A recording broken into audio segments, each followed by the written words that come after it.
नमस्कार दोस्तों, मैं हूं अमित राज अमृत और आप हैं मेरे साथ एक ऐसे ही अंतर्राष्ट्रीय खबर पर चर्चा करने के लिए जो इस समय भारत की टेंशन को और बढ़ाता हुआ नजर आ रहा है।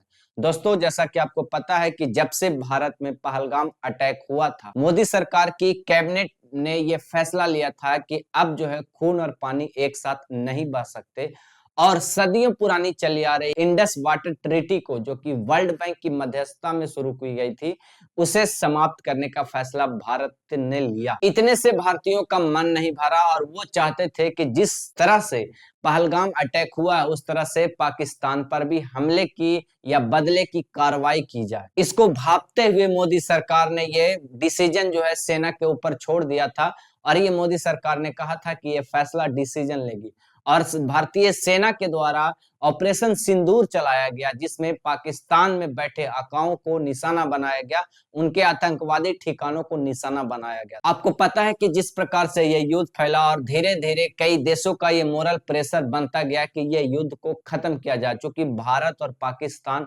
दोनों एक परमाणु लेस देश हैं, परमाणु संपन्न देश हैं। इस प्रकार से उसके बाद जो है इंडस वाटर ट्रीटी पे लगातार बयानबाजी होती रही और कई सारे जो है नेता, वहां के मंत्री जो है भड़काऊ बयान देते रहे। आपको पता है कि धीरे धीरे ये मामला ठंडा पड़ता ही गया था कि अब जो है अचानक से इंडस वाटर ट्रीटी को लेकर के पाकिस्तान बौखला गया है। अब जो कह रहा है कि अब आपको हमले के लिए तैयार होना चाहिए, क्योंकि आपने इंडस वाटर ट्रीटी को कैंसिल आउट करने का फैसला लिया है।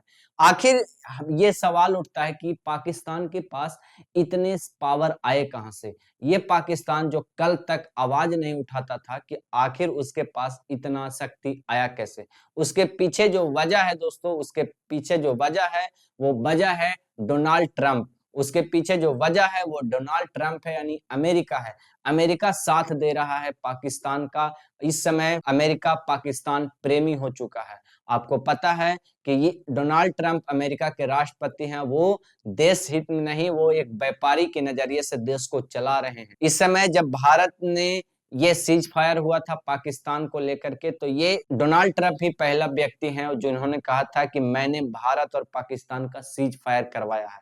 हालांकि ये भारत के प्रधानमंत्री नरेंद्र मोदी ने इससे सिरे से खारिज कर दिया था और इसी गुस्से को लेकर के भारत पे 50% टैरिफ का घोषणा इन्होंने किया है। अब 50% टैरिफ, एक तरफ पाकिस्तान को प्रेम दिखाना, दूसरे तरफ भारत पर प्रेशर बनाना कि आपने गलत किया है मेरे साथ।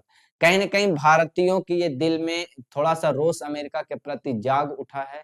अब आपको देखना होगा कि भारत इस पे क्या स्टैंड लेता है। हालांकि आपको पता है कि टैरिफ वार के चलते मॉस्को में जो है रूस और अमेरिका बातचीत करने वाले हैं। आगे देखते हैं कि आखिर इसका नतीजा क्या होगा। अगर रूस और अमेरिका का बातचीत नकारात्मक निकलता है तो ये भारत के लिए सकारात्मक पहलू होगा।